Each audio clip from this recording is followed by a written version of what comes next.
My name's Peter May, and I'd like, if I may, just to add a few comments from a general practice perspective. Problems with sexuality are a significant part of a family doctor's workload. One is always learning new things about the human condition.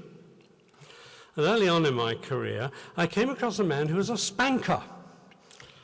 The idea of spanking for sexual delight eluded me. I've never suffered from it myself, so I phoned a psychiatrist for advice about this man. And he said to me in words that have remained etched on my brain, "In my experience, once a spanker, always a spanker." So having tasted the delights of spanking, he would not be able to put that particular genie back in the bottle. More commonly, I had patients who were caught up with adulterous desires, and making a break from them was very difficult.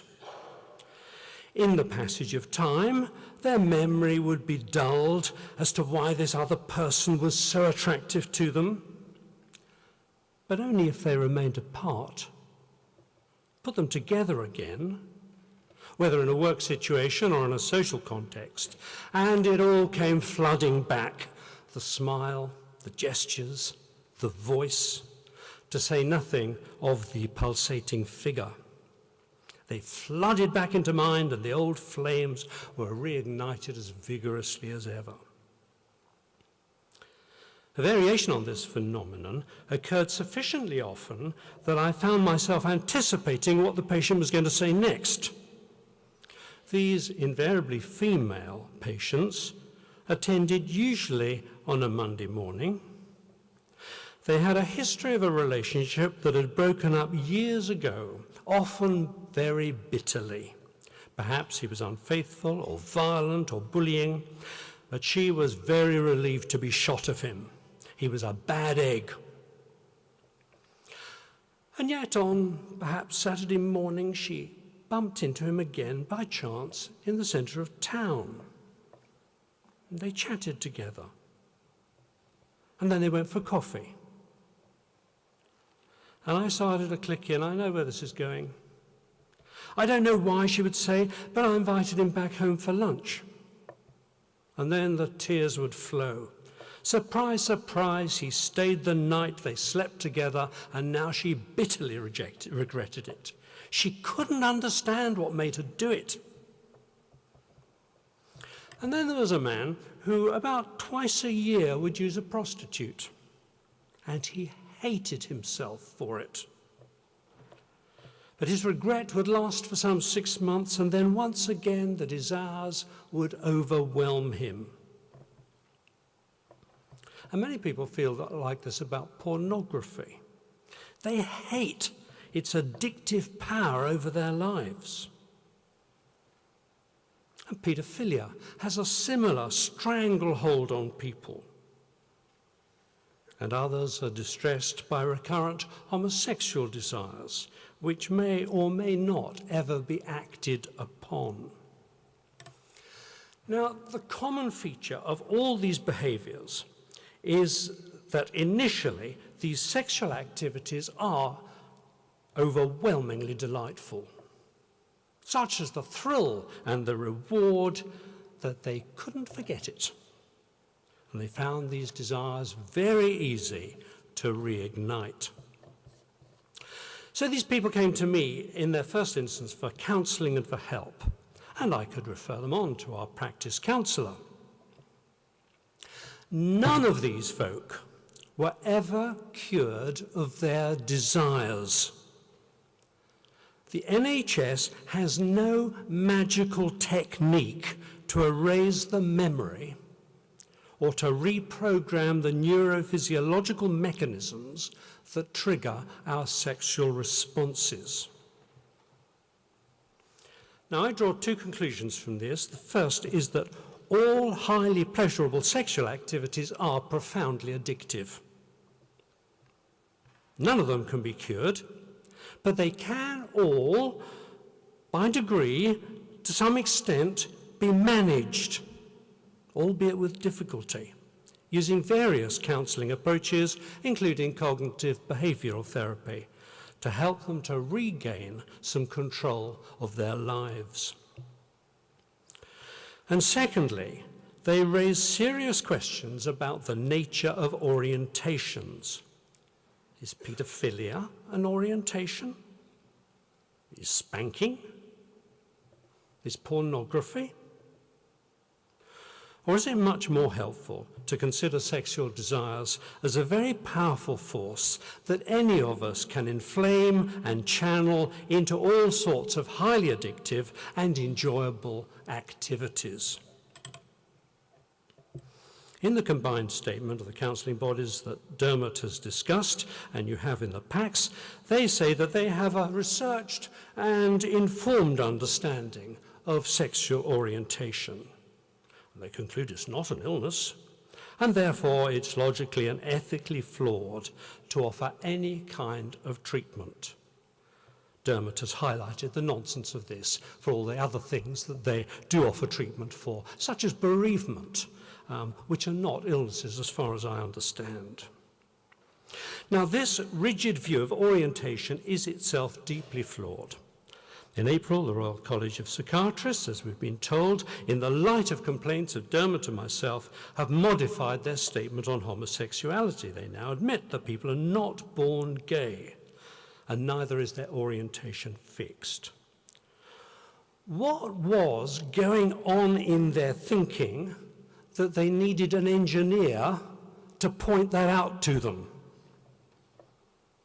And they now admit there is significant fluidity, and that people can and do change their orientation during the course of their lives. Yet the same statement repeats this narrow and rigid view of orientation, which is totally at sea with reality. There are according to them, three distinct orientations. You're either homosexual, or you're bisexual, or you're heterosexual. And only bisexuals, they claim, have any degree of choice in the matter. Tosh. These writers need to get out more. Lisa Diamond, a researcher from Utah, makes the point that these rigid views of orientation derive from small, non-random, self-selected people who then get asked the wrong questions. These studies are not done on the population at large. If you only did research into homosexuality on volunteers from a gay pride march, you'd get a very distorted picture of the reality, the larger reality that is out there. To find out what really goes on, you need to visit the large representative surveys. Now, these show that in this matter, anyway, Kinsey was right, and sexual desires exist across a spectrum, from exclusively heterosexual at one end to exclusively homosexual at the other. And the exclusive group at the homosexual end of the spectrum is surprisingly small. Some 2.5% of men claim to be exclusively gay. Lisa Diamond's research found that even a significant proportion of the 2.5%, when asked directly, admitted having sexual desires and even sexual activity with members of the opposite sex.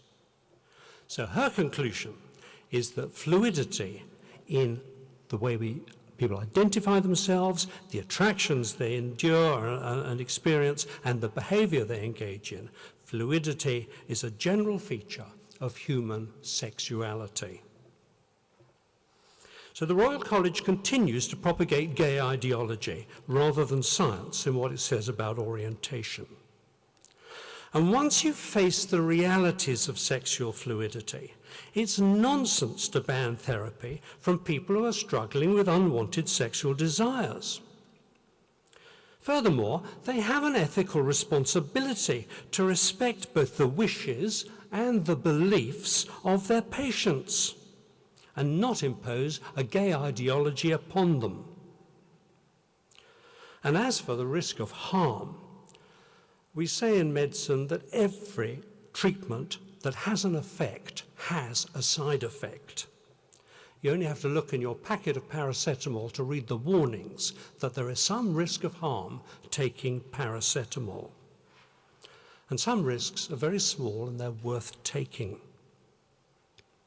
And finally, I must respond to their statement that homosexuality is compatible with normal mental health.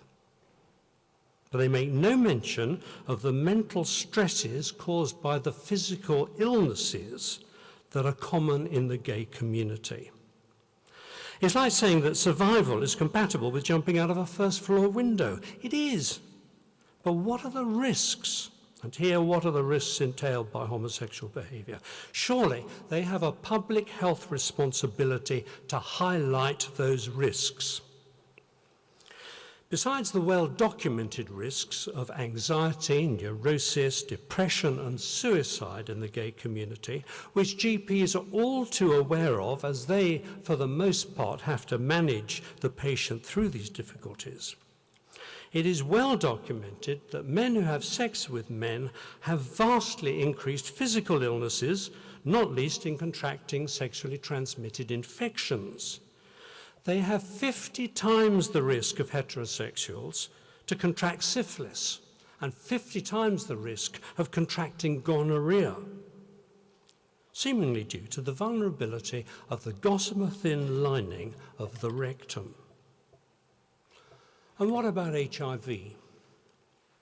I was in discussion recently with an inner London GP, and I said that it's estimated that 10% of gays nationally are HIV positive, but it's thought that it's probably 20% in London. What did he think? He went quiet before speaking, and then he said, "No, I think that's quite wrong. I'm thinking through my own patients. Quite a number of them are gay, but I cannot think of any one of them who is not HIV positive. It must be higher than 20% in London."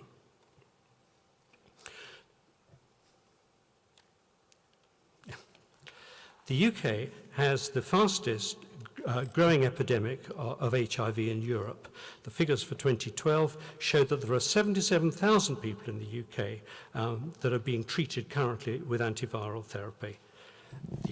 A website said recently that in the UK, late diagnosis can increase the risk of death from AIDS tenfold. And in 2012, 47% of HIV diagnoses were late diagnoses. I was going to say something about the cost, but I've been encouraged to move on. I do want to flag up one particular issue, though. I am particularly concerned for adolescents embarking on high-risk behaviour, who are being taught in school, not least because of the college statement, that homosexuality is normal and healthy. So I was interested to find these figures from the Centre of Disease Control in America. Now, maths isn't my strong suit, so I forwarded these figures to two numerate professors and asked them to calculate the relative risk of adolescent gays compared with their heterosexual peers in contracting HIV. Adolescents seen here at 13 to 24, which I think is about what adolescent behaviour indicates. They both replied within 15 minutes that on the basis of these figures, assuming gays to be 2% of the male population, the risk of HIV infection is 1,088 times greater amongst gay adolescents. Now, these are public health figures the nation needs to face up to. It is only gay ideology that makes the Royal College issue an unqualified statement that homosexuality is compatible with normal health. These statistics provide very strong grounds for men with unwanted same-sex desires to seek help in controlling them. Thank you.